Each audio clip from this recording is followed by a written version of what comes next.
आज के इस वीडियो में क्लास 12 के रसायन विज्ञान पेपर हल के बारे में बताया जाएगा। 2025 में जो रसायन विज्ञान का पेपर हुआ था, पेपर का कोड 347 केसी के सभी प्रश्नों को हल करके बताया जा रहा है। पिछले भाग के वीडियो में प्रश्न नंबर 1 के सभी प्रश्न और प्रश्न नंबर 2 के सभी प्रश्नों को हल करके वीडियो अपलोड कर दिया गया है। यदि उस भाग का वीडियो आप सभी लोग नहीं देखे होंगे तो डिस्क्रिप्शन बॉक्स को चेक कीजिए, वहां पर उस भाग का वीडियो का लिंक जो है मिल जाएगा, वहां से जाकर के वीडियो को देख सकते हैं। इस भाग में प्रश्न नंबर 3 से लेकर के आगे के सभी प्रश्नों को हल करके बताया जाएगा। तो एक एक प्रश्न को जो है आप सभी लोग अच्छे से तैयार करते चलिएगा। तो प्रश्न नंबर 3 क्या है? 6 ग्राम यूरिया 200 ग्राम जल में घुली है, क्वथनांक में उन्नयन की गणना कीजिए। जल के लिए मोलल उन्नयन स्थिरांक का मान जो दिया गया है 0.52 जो है केल्विन केजी मोल इनवर्स है। इसमें किसका किसका मान दिया गया है, पहले इस मानों को पहले नोट करेंगे। 6 ग्राम यूरिया है तो यहाँ लिखेंगे हल, और हल में सबसे पहले ये जानेंगे विलेय विलायक। तो यहाँ पर मात्रा जिसकी कम होता है वह विलेय होता है और जिसकी मात्रा अधिक होता है वह विलायक होता है। तो 6 ग्राम ये यूरिया है तो इसमें यह विलेय है, तो विलेय के भार को छोटा से छोटा जो है डब्ल्यू से दिखाएंगे, 6 ग्राम हो गया तो विलेय का भार हो गया, और विलायक का भार को बड़ा डब्ल्यू से दिखाएंगे, बड़ा डब्ल्यू हो जाएगा, ये बड़ा हो जाएगा, ठीक ना। और इसमें मान कितना दिया गया है तो 200 ग्राम दिया गया है, तो 2 मान यहाँ नोट हो गया। पहला छोटा डब्ल्यू 6 ग्राम, बड़ा डब्ल्यू जो है यहाँ पर जो है 200 ग्राम दिया गया है। और क्वथनांक का उन्नयन को डेल टीबी से जो है प्रदर्शित करते हैं, डेल टीबी का मान जो है निकालना है। और यहाँ पर मोलल उन्नयन स्थिरांक का मान दिया गया है, केबी का मान प्रश्न में दे दिया गया है। केबी का मान क्या दिया गया है 0.52 केल्विन केजी मोल का इनवर्स जो है मान में दे दिया गया, केबी का मान दे दिया गया है और डेल टीबी का मान पूछा जा रहा है। तो अब यूरिया का केवल अणुभार निकालना पड़ेगा। तो यूरिया का अगर अणुभार निकालते हैं तो यूरिया का अणुभार कैसे निकालेंगे, तो पहले यूरिया का हम लोग क्या लिखेंगे, सूत्र लिखेंगे। तो यूरिया का अगर सूत्र लिखते हैं तो क्या सूत्र होता है यहाँ पर, तो यूरिया का अणुभार निकालने के लिए हम लोग यूरिया का सूत्र यहाँ क्या होता है, तो यहाँ लिख लेंगे यहाँ पर यूरिया का अणुसूत्र, क्या लिखेंगे यहाँ पर यूरिया का अणुसूत्र। और यूरिया का अणुसूत्र जब आपको मालूम रहेगा तभी जा करके उसका अणुभार को क्या कर सकते हैं, निकाल सकते हैं। तो यूरिया का सूत्र जो है क्या होता है NH2CO होता है। अब यहीं से जो है इसका अणुभार निकालेंगे, किसका, यूरिया का अणुभार निकालना पड़ेगा। तो यूरिया का अणुभार निकालने के लिए हम क्या करना पड़ेगा, तो लिखेंगे यहाँ पर यम बराबर हो जाएगा। अब देखिए यन का मतलब क्या होता है, नाइट्रोजन, तो नाइट्रोजन का परमाणु भार 14 होता है। H का 1 होता है तो 1 से 2 में गुणा कर लेंगे क्योंकि यहाँ 2 है। C का क्या होता है 12 हो जाएगा। फिर O का क्या होता है 16 हो जाएगा, प्लस N का कितना होगा 14 हो जाएगा, और H का कितना होगा 1 गुणे 2 हो जाएगा। ये सब मान जो है क्या करेंगे यहाँ पर नोट कर लेंगे।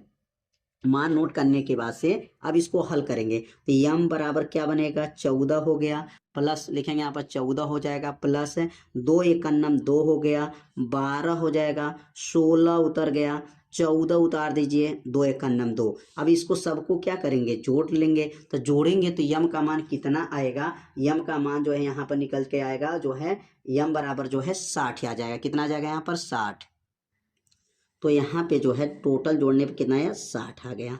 अब तो 60 आ गया, अब इसका सूत्र लिखेंगे। तो सूत्र क्या होता है, इसका सूत्र आपको याद रखना है डेल टीबी का सूत्र क्या बना हुआ है, तो डेल टीबी का सूत्र आपको याद रखना पड़ेगा। डेल टीबी का सूत्र आपको क्या होता है 1000, क्या लिखेंगे यहाँ पर 1000 के भी, क्या लिखेंगे 1000 जो है के भी, और बगल में क्या होता है यहाँ पर के भी के बगल में हो जाएगा यहाँ पर छोटा डब्लू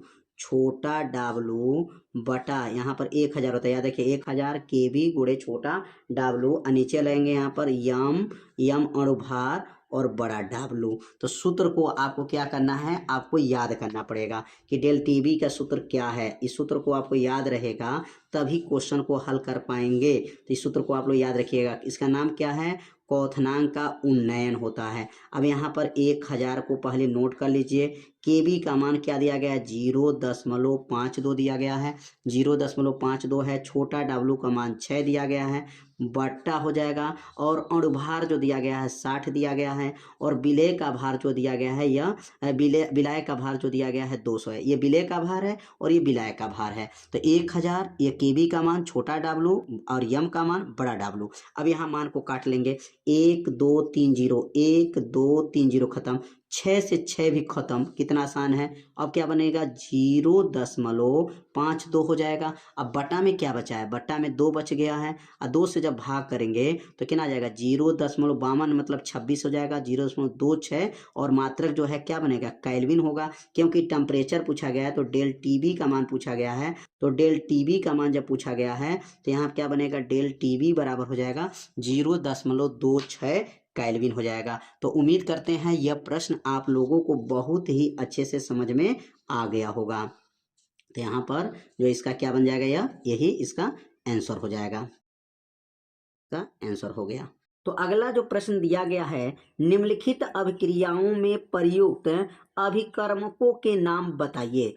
अब यहाँ अभिकर्मकों का आपको नाम बताना है और केमिकल क्या दिया गया है, बेंजिल एल्कोहल का बेंजोइक अम्ल। मतलब बेंजिल एल्कोहल को बेंजोइक अम्ल जब बनाएंगे तो किस अभिकर्मक का प्रयोग किया जाता है कि बेंजिल एल्कोहल से बेंजोइक अम्ल बन जाता है। तो यहाँ पर याद रखेंगे कि बेंजिल एल्कोहल को अगर जो है अगर क्षारी लेते हैं तो KMnO4 का प्रयोग करते हैं, और अम्ली लेते हैं तो K2Cr2O7 का प्रयोग करते हैं। तो यहाँ पे लिख लेंगे, यहाँ पर कि जब बेंजील, यहाँ लिखेंगे आपका, जब बेंजील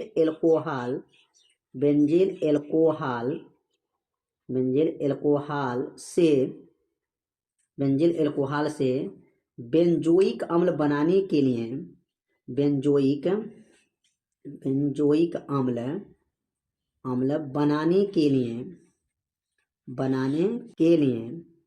बनाने के लिए क्षारीय, क्या लिखेंगे यहाँ पर, क्षारीय। और क्षारी में किसका नाम लिखेंगे यहाँ पर, तो क्षारी KMnO4। याद रखेंगे, क्षारी KMnO4, इसका नाम है पोटेशियम परमैंगनेट का जो है उपयोग किया जाता है। उत्प्रेरक का प्रयोग करते हैं, उत्प्रेरक का उपयोग करते हैं। अब यहाँ पर केवल अभिकर्मकों का नाम पूछा गया है, तो क्षारी KMnO4 का जो है उत्प्रेरक का उपयोग करते हैं। अब कैसे यहाँ पर बना के दिखाएंगे, तो यहाँ पर अगर देखा जाए तो ये जो है बना है, ये बेंजील एल्कोहल है, C2H2OH, इसका नाम क्या है, बेंजील एल्कोहल है। इसका जब ऑक्सीकरण कराते हैं, क्या कराते हैं, ऑक्सीकरण कराते हैं, तो यहाँ पर एक उत्प्रेरक लेना पड़ेगा। अब यहाँ उत्प्रेरक, कौन सा उत्प्रेरक लेना पड़ेगा, तो याद रखेंगे यहाँ पर क्षारीय KMnO4, इसका नाम क्या है, पोटेशियम परमैंगनेट, यहाँ पर ये लेना पड़ेगा और ये बनेगा बेंजोइक अम्ल। क्या बनेगा, बेंजोइक अम्ल। बेंजोइक अम्ल का सूत्र क्या है, C, यहाँ लिखेंगे OOH हो जाएगा, ठीक ना। यहाँ बेंजीन रिंग पर COOH लग जाता है और प्लस इसमें से क्या हो जाएगा, H2O क्या आएगा, बाहर निकल जाएगा। यहाँ ऑक्सीजन 2 दिखाई दे रहा है, लेकिन यहाँ ऑक्सीजन 3 दिखाई दे रहा है। इसका मतलब यहाँ पर जो है क्या लगाना पड़ेगा, 2 लगा देंगे तो यह अभिक्रिया क्या हो जाएगा, संतुलित हो जाएगा। तो यहाँ पर ये पूछा गया कि मतलब इसके ऊपर जो उत्प्रेरक लिया गया, इसमें कौन से उत्प्रेरक का प्रयोग करते हैं। तो आपको ये समझ में आ गया होगा कि इसमें जो अगर हम लोग बनाते हैं, बेंजील एल्कोहल से बेंजोइक अम्ल बनाते हैं, तो कौन से उत्प्रेरक का प्रयोग करेंगे। तो अगर यहाँ पर क्षारी है तो क्षारी अगर लेंगे तो पोटेशियम परमैंगनेट लेना पड़ेगा, लेकिन अगर अम्ली लेंगे तो पोटेशियम डाइक्रोमेट लेना पड़ेगा। याद रखिए, अगर यहाँ पर क्षारी के जगह पर अगर अम्ली लेते हैं तो पोटेशियम डाइक्रोमेट का प्रयोग किया जाता है। तो यहाँ पर केवल एक ही प्रश्न पूछा गया है, तो एक ही उत्प्रेरक का नाम बताइएगा, मतलब दूसरा उत्प्रेरक का नाम लिखने की जरूरत नहीं है। अब यहाँ पर इसमें दूसरा जो है, यहाँ पर यौगिक क्या है, अब यहाँ दूसरा जो दिया गया है ब्यूटेन,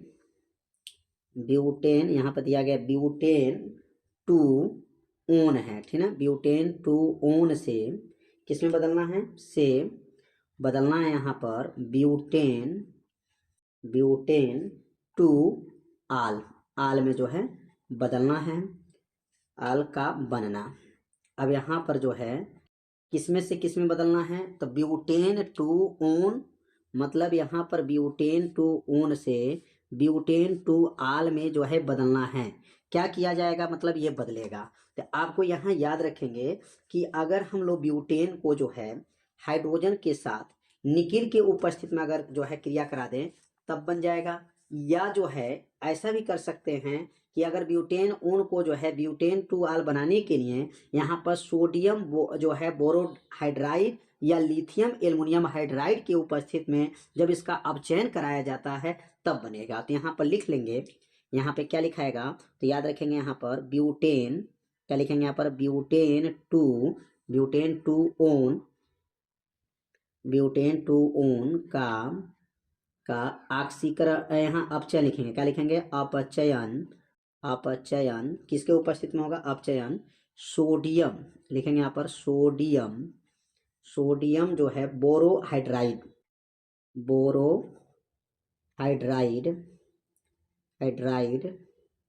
या अगर यह सोडियम बोरोहाइड्राइड नहीं लेते हैं तो या आप ले सकते हैं लिथियम, क्या ले सकते हैं यहाँ पर, लिथियम एल्युमिनियम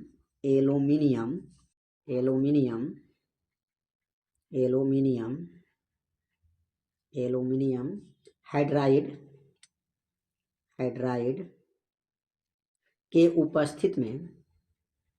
उपस्थिति में कराया जाता है, मतलब अपचयन कराया जाता है, उपस्थिति में कराया जाता है। तो क्या बनता है, कराया जाता है, तो देखिए मैं ब्यूटेन टू ओन का अपचयन किसके उपस्थिति में, सोडियम बोरोहाइड्राइड लीजिए या लिथियम एल्युमिनियम हाइड्राइड के उपस्थिति में कराया जाता है। तो क्या बनेगा यहाँ पर, तो लिखेंगे कराया जाता है, तो यहाँ पर क्या बनेगा, क्या लिखेंगे आपका, ब्यूटेन टू आल बनता है। अब यहाँ पे इसको रिएक्शन जो है बना करके दिखाया जाएगा। तो यहाँ पर सबसे पहले क्या लेंगे, यहाँ पर ब्यूटेन टू ओन लेना है, तो इसका मतलब क्या हो जाएगा, CH3, और यहाँ लिखेंगे CH2, और यहाँ लिखेंगे CH3। अब यहाँ पर जो है 1 2 दूसरे नंबर पर ओन आना चाहिए, कीटोन समूह, ठीक है ना। अब यहाँ पर जो है इसका अगर हम अपचयन करा दें, अपचयन का मतलब हाइड्रोजन से जो है क्रिया रहता है अपचयन में, और यहाँ पर किसके उपस्थिति में कराएंगे, तो बताया गया है लिथियम ले सकते हैं या सोडियम, क्या लिखेंगे पहले, सोडियम Na हो जाएगा B, और H4 इसको बोलते हैं, सोडियम बोरोहाइड्राइड ले सकते हैं, या आप ले सकते हैं लिथियम एल्युमिनियम हाइड्राइड ले सकते हैं। दोनों में से कोई किसी की उपस्थिति में जो है गर्म करेंगे तो यहाँ बनेगा CH3 CH हो जाएगा, और यहाँ लिखेंगे CH3 हो जाएगा, और यहाँ पर जो है यहाँ पर ध्यान देंगे CH3 CH2 CH, और यहाँ पर जो है CH हो जाएगा CH, और लास्ट में जो बनेगा, अब लास्ट में बनेगा CH3, क्या बनेगा, CH3 हो जाएगा। तो ध्यान देंगे यहाँ पर क्या क्या लिया गया है, यहाँ पर जो है ध्यान देंगे, यहाँ पर क्या लेना है, कार्बन के जो है कितनी मात्रा है, 4, मीथेन एथेन प्रोपेन ब्यूटेन हो गया, यहाँ CO हो जाएगा। यहाँ पर जो है अपचयन हुआ है, किसके साथ हुआ है, सोडियम बोरोहाइड्राइड और या लिथियम एल्युमिनियम हाइड्राइड के साथ, तो CH3 CH2 CH और CH3, और यहाँ पर बनेगा, यहाँ पर बन जाएगा, यहाँ पर OH, क्या बनेगा, OH हो जाएगा, और उसके साथ जो है यहाँ पर बनने के बाद से संतुलित करेंगे तो 3 2 5 5, यहाँ एक हाइड्रोजन है, 6 3 2 5 1 6 6 3 9 1 10, यहाँ कितना है, 3 2 5 5 3 8 है, तो यहाँ पे 2 लगा लेंगे तो अब क्रिया क्या हो जाएगा, संतुलित हो जाएगा। तो यहाँ पर क्या क्या हुआ है, तो एक बार समझ लेते हैं कि यहाँ पर ब्यूटेन टू ओन से हमको बनाना है ब्यूटेन जो है ब्यूटेन टू आल बनाना है। तो यहाँ पर जो है क्या लेना पड़ेगा, सबसे पहले क्या लेना पड़ेगा, तो यहाँ पर ब्यूटेन टू ओन को जो है, और यहाँ पर अपचयन कराया जाएगा, किसके उपस्थिति में अपचयन कराया जाएगा, तो सोडियम बोरोहाइड्राइड और लिथियम एल्युमिनियम हाइड्राइड के उपस्थिति में कराया जाएगा। तो ब्यूटेन टू आल, देखिए यहाँ पर 1 2 दूसरे नंबर पर, यहाँ पर जो दूसरे नंबर पर OH है और ये दूसरे नंबर पर जो है ओन है, मतलब कीटोन है। तो उम्मीद करते हैं ये आप लोग अब क्रिया अच्छे से समझ गए होंगे, और इसमें कौन से अभिकर्मक का प्रयोग हुआ है यह भी आप लोग अच्छे से समझ गए होंगे। तो अब सीखेंगे अगला प्रश्न क्या है, अब अगला जो प्रश्न है, एथेनॉल को निम्नलिखित यौगिकों में कैसे परिवर्तित करेंगे। मतलब आपको एथेनॉल को तो लेना है और एथेनॉल से लेकर के आपको किस में बदलना है, पहला 3 हाइड्रॉक्सी ब्यूटेन, ये 3 हाइड्रॉक्सी ब्यूटेन में जो है बदलना है। कौन सा काम करेंगे कि एथेनॉल को जो है और जो है इसमें बदल देंगे 3 हाइड्रॉक्सी ब्यूटेन को। तो इसमें क्या किया जाएगा, तो सबसे पहले यहाँ पर जो है क्या लिया जाएगा, CH3, जो एथेनॉल का सूत्र क्या है, तो CH3CHO ले लेंगे, ठीक है ना, CH3CHO हो जाएगा। और इसको जो है कास्टिक सोडा के उपस्थित में, किसके, NaOH के उपस्थित में जब इसको गर्म किया जाएगा तो ये बनेगा क्या, CH3 बन जाएगा, और यहाँ लिखेंगे C, और ये लिखेंगे यहाँ पर CH2 हो जाएगा, और ये हो जाएगा CHO हो जाएगा। मेथेन, एथेन, प्रोपेन, ब्यूटेन, हमको ब्यूटेन लाना है, मतलब 4 कार्बन लाना है। और यहाँ पर देखिए 2 ही कार्बन है, एथेन, एथेनॉल में 2 कार्बन होता है, तो यहाँ संतुलित करने के लिए 2 लगा लेंगे, 2 दूना 4, 4 कार्बन हो गया। अब यहाँ पर 3 हाइड्रॉक्सी, मतलब 1 नंबर यह हो गया, 2 नंबर हो गया, 3 नंबर पर OH जोड़ दीजिए, ये बन गया आपका 3 हाइड्रॉक्सी हो जाएगा। क्या बनेगा यहाँ पर 3 हो जाएगा, 3 नंबर हो गया, 3 हाइड्रॉक्सी। हाइड्रॉक्सी का मतलब OH अगर समूह जुड़ जाए तो इसको कहा जाता है हाइड्रॉक्सी। तो तीसरे नंबर पर हाइड्रॉक्सी हो गया। मेथेन, एथेन, प्रोपेन, ब्यूटेन, तो इसका नाम हो जाएगा ब्यूटेन हो जाएगा। अब इसको संतुलित है कि नहीं चेक कर सकते हैं, 3, 2, 5, 1, 6, 1, 7, 7 हाइड्रोजन जो है यहाँ पर बना हुआ है।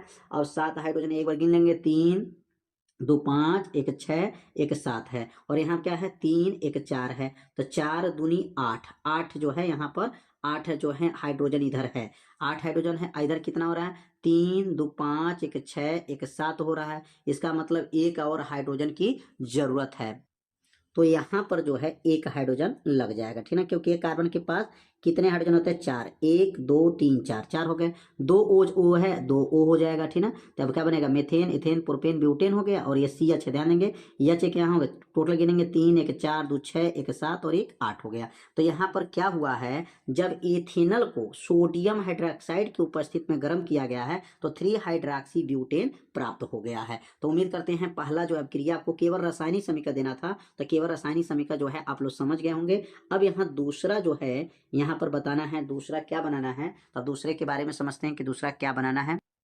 तो यहाँ पर बनाना है ब्यूट टू इन अल, ठीक ना, यहाँ पर बनाना है। तो अब यहाँ पर कैसे बनेगा, इसको बनाने के लिए क्या करना पड़ेगा, ठीक ना। अब यहाँ पर जो है ब्यूट टू इन अल जो है बनाना है, तो सबसे पहले क्या करेंगे, अब यहाँ पर जो काम किए ऊपर वही काम आपको करना है, पुनः दोबारा काम करेंगे कि मतलब यहाँ पर 2 CH3CHO जो है गर्म करेंगे किसके उपस्थित में, NaOH के उपस्थित में गर्म करेंगे, तो ये बनेगा क्या, CH3CH, यहाँ OH हो जाएगा, CH2 हो जाएगा, CHO हो जाएगा, इसका मतलब 3 हाइड्रॉक्सी ब्यूटेन बनेगा। अब पुनः 3 हाइड्रॉक्सी ब्यूटेन को जो है, अब 3 हाइड्रॉक्सी ब्यूटेन को पुनः लेंगे, यहाँ लेंगे CH3CH, यहाँ OH हो जाएगा, CH2, और यहाँ लिखेंगे CHO। अब यहाँ 3 हाइड्रॉक्सी को ले लेंगे और इसका जो है किससे क्रिया करा लेंगे, किसके उपस्थित में, तो H3O+ के उपस्थित में या H+ के उपस्थित में अगर इसको क्रिया कराते हैं तो ये क्या बन जाएगा, CH3, और बन जाएगा यहाँ पर CH, डबल बॉन्ड हो जाएगा CH, यहाँ CH हो जाएगा और लास्ट में CHO हो जाएगा, क्योंकि इसमें अल भी लाना है। तो क्या बना, मेथेन, एथेन, और देखिए एथेन, प्रोपेन, ब्यूटेन, तो ब्यूटेन हो गया। दूसरे नंबर पर करा, दूसरे नंबर कार्बन पर, पहला दूसरा, दूसरे नंबर कार्बन पर डबल बॉन्ड भी होना चाहिए और लास्ट में अल होना चाहिए, अल मतलब एल्डिहाइड, CHO भी होना चाहिए, ठीक है। और यहाँ पर लास्ट में क्या बन जाएगा, प्लस, इसको संतुलित करने के लिए यहाँ पर क्या लगाएंगे, H2O। अब हाइड्रोजन गिन लेंगे, 3, 1, 4, 1, 5, 2, 7, 1, 8 है, 3, 1, 4, 1, 5, 1, 6, 6, 2, 8 है, ऑक्सीजन 2 हो गया, तो यहाँ लास्ट में जो है H2O इसमें से बाहर निकल जाएगा। तो इसमें 2 अभिक्रिया लिखना पड़ेगा। जब एथेनॉल को सोडियम हाइड्रोक्साइड के उपस्थिति में गर्म करेंगे तो 3 हाइड्रॉक्सी ब्यूटेन बनेगा, और पुनः 3 हाइड्रॉक्सी ब्यूटेन को जो है H3O+ या H+ के उपस्थिति में जब गर्म करेंगे तो यह बनेगा ब्यूट टू इन अल, और जल इसमें से क्या जाएगा, बाहर निकल जाएगा। तो उम्मीद करते हैं यह जो है अभिक्रिया आप लोग अच्छे से समझ गए होंगे। अगला जो प्रश्न है, कीटोन फेयलिंग विलयन तथा टालेन अभिकर्मक को अपचयित नहीं करते हैं, जबकि फैक्टोज जिसमें कीटोन समूह होता है वो कर देता है। मतलब कीटोन जो होते हैं वो फेलिंग विलयन और टालिन अभिकर्मक वो अपचयित नहीं करते हैं, जबकि फैक्टोज कर देते हैं। और फैक्टोज के अंदर भी जो है कीटोन होता है, फिर भी ये कर देते हैं। मतलब ये क्यों करते हैं, अब इसके बारे में प्रश्न पूछा गया है। तो यहाँ पर इनका उत्तर हो जाएगा कि यहाँ पर उत्तर बहुत ही आसान है, बस थोड़ा सा ध्यान देंगे।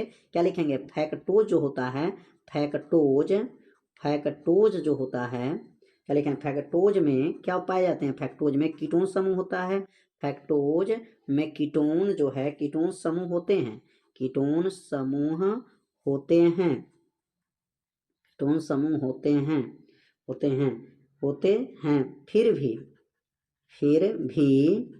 फिर भी जो है क्या है, टालेन, फिर भी टालेन अभिकर्मक तथा टालेन अभिकर्मक तथा फेलिंग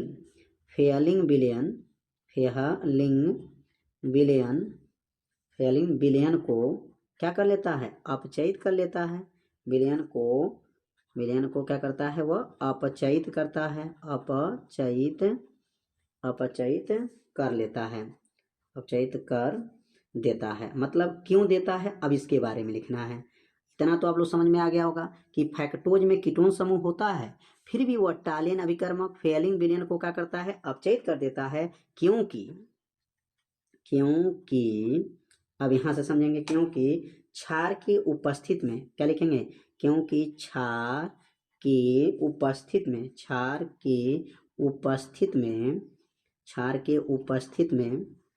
क्या करेगा, उपस्थित में फैक्टोज जो होता है, फैक्टोज क्षार के उपस्थित में जो फैक्टोज है, फैक्टोज का किस में बदल जाएगा, फैक्टोज का ग्लूकोज, याद रखेंगे, फैक्टोज का क्या हो जाएगा, ग्लूकोज में जो है पुनर्विन्यास हो जाता है। क्या होता है, पुनर्विन्यास हो जाता है, पुनर्विन्यास जो है हो जाता है, पुनर्विन्यास हो जाता है। इस क्रिया को क्या कहा गया है, तो कहेंगे इस क्रिया को याद रखेंगे, इस क्रिया को जो है क्या कहते हैं, इस क्रिया को याद रखेंगे, इनोलाइजेशन कहा जाता है, जैसन कहते हैं, है ना। अब ये जो ग्लूकोज में बदल जाएगा, तो जब ग्लूकोज में जब बदलेगा तो वह कीटोन जो है के रूप में नहीं रह जाएगा, तो वह टालेन और जो है फेलिंग विलयन के रूप में वह जो है क्रिया करने लग जाता है। तो क्या लिखाएगा, फैक्टोज में कीटोन समूह होते हैं, फिर भी टालेन अभिकर्मक तथा फेलिंग विलयन में अपचयित कर देता है, क्योंकि वह क्षार के उपस्थित में फैक्टोज जो होते हैं वह ग्लूकोज में क्या हो जाते हैं, पुनर्विन्यास हो जाते हैं।